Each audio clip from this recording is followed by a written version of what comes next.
Now, Now, effects of the peasants. The actual cultivator of the land were left at the mercy of zamindar, who often exacted exorbitant rate from the cultivators.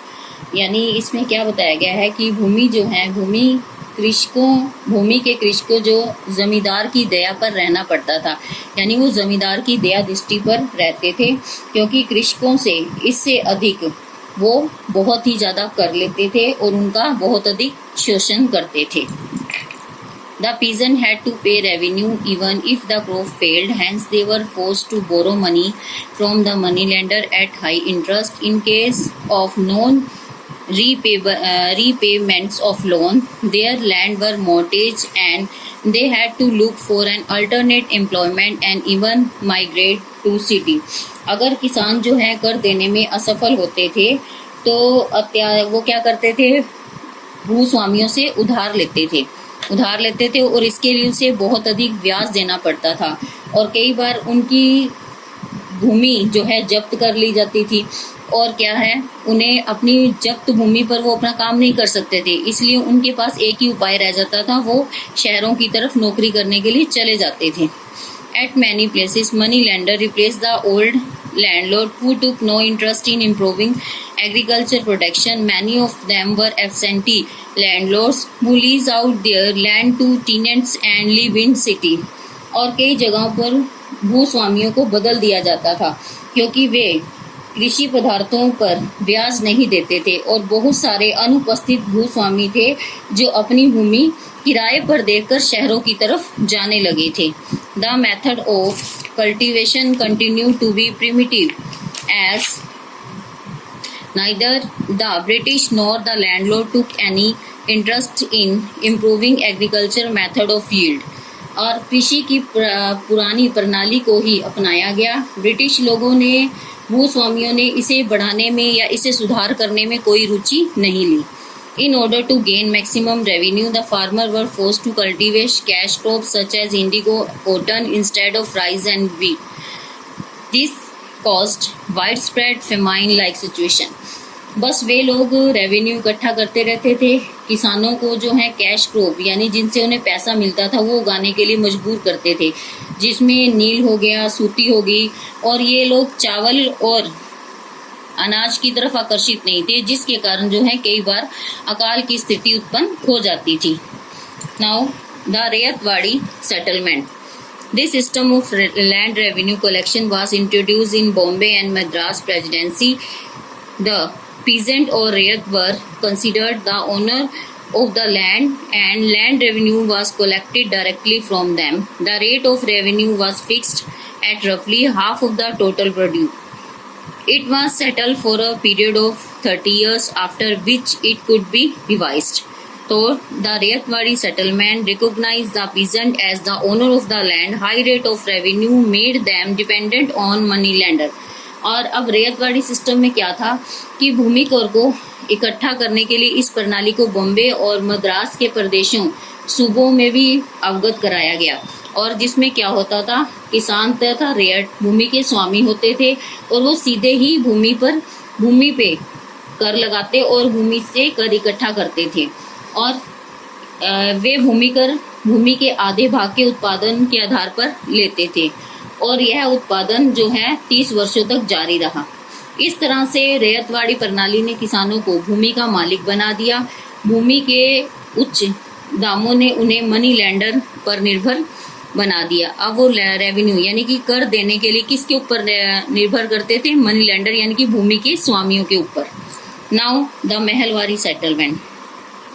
This system was introduced in western Uttar Pradesh, part of Madhya Pradesh, Punjab. Under the system, the land revenue settlement was made for the entire state or mahal. The talukdar or the head of the village had to collect revenue from the village and hand it over the British. The rate of revenue was roughly half of the total agricultural production, which was subjected to a periodic revision. इसमें क्या बताया गया है कि महल जो है, इस प्रणाली को पश्चिम उत्तर मद्रास तथा पंजाब में लागू किया गया. इस प्रणाली में भूमि को महल बना दिया जाता था और जिसमें तालुकदार जो है गांव का मुखिया होता था और जो भूमिकर इकट्ठा करता था. ब्रिटिश लोगों को ब्रिटिश लोगों को कर देता था। इस प्रकार से भूमि कर को भूमि के उत्पादन के आधे भाग में से लिया जाता, जैसे जितना प्रोडक्शन होता था उनका आधा भाग जो है उन्हें भूमि कर के रूप में देना पड़ता था।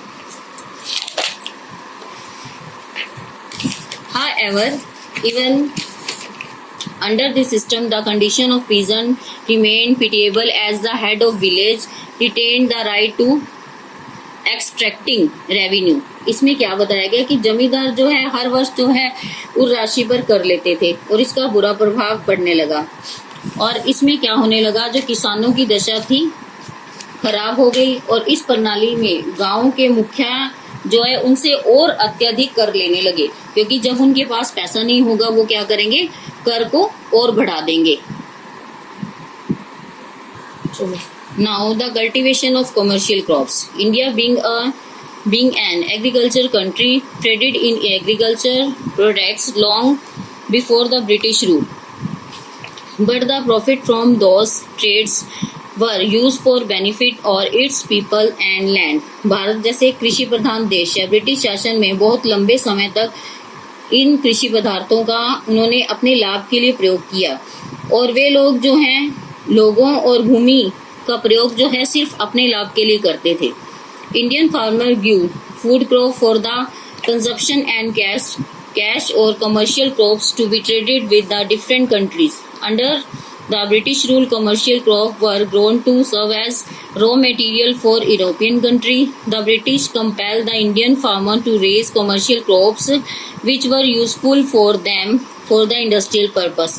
Besides growing tea, coffee, sugarcane, oilseed, jutes and rubber for trade, the British needed indigo for dyeing cloth, mulberry or rearing silkworm, cinchona or quinine or poppy for opium.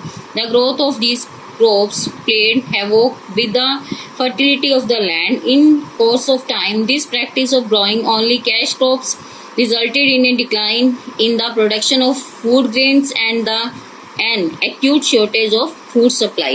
इसमें क्या बताया गया है कि भारतीय किसान खाद्य फसलें जो हैं अपने उपभोग के लिए उगाते थे। खाद्य फसलें जो खाने योग्य पदार्थ हैं उनको अपने लिए उगाते थे। तो ब्रिटिश लोग हैं वो उन्हें क्या बोलते थे कि कमर्शियल यानी व्यापारिक फसलों को उगाओ जिससे उनको लाभ हो। और इन व्यापारिक फसलों को कच्चे माल के रूप में यूरोपीय बाजारों में भेजा जाता था। ब्रिटिश लोग किसानों को व्यापारिक फसलें उगाने के लिए मजबूर करते थे क्योंकि ये इनके इंडस्ट्रियल पर्पस यानी औद्योगिक प्रयोग के लिए बहुत महत्वपूर्ण थी। इसके साथ साथ वे चाय, कॉफी, गन्ना, तेल, जूट, रबर आदि भी व्यापार के लिए ही उगाते थे। लेकिन ब्रिटिश लोगों को कपड़े को डाई करने के लिए नील की आवश्यकता पड़ी, इसलिए उन्होंने नील उगाने के लिए उनको प्रेरित किया और इसके लिए उन्हें सिल्क के कीड़ों के लिए शहतूत तथा सिंचोना से गुनीन तथा पॉपी से अफीम के रूप में प्रयोग किया जाने लगा। इन फसलों को पोस्ता के कारण भूमि की उपजाऊ शक्ति का नाश हो गया।